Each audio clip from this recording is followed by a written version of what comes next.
ที่บรถค่ะเพราะวันนี้เราก็จะไปกินพิซซ่ากันนะ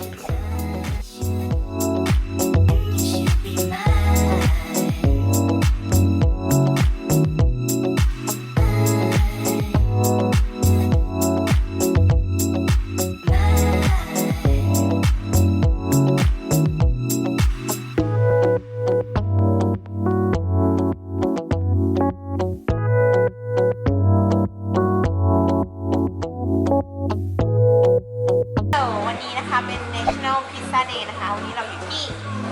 พอร์ตแลนด์ค่ะวันนี้จะมากินพิซซ่ากันนะคะวันนี้ก็มีพิซซ่าซาวด์มาแล้ววันนี้มากับคาเว่นค่ะคาเว่นเรากำลังรอพิซซ่าอยู่ตอนนี้โอเค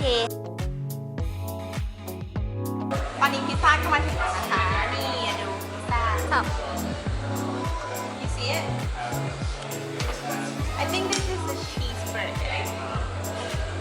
What is it? Cheeseburger right here, and this one is barbecue chicken. Barbecue chicken.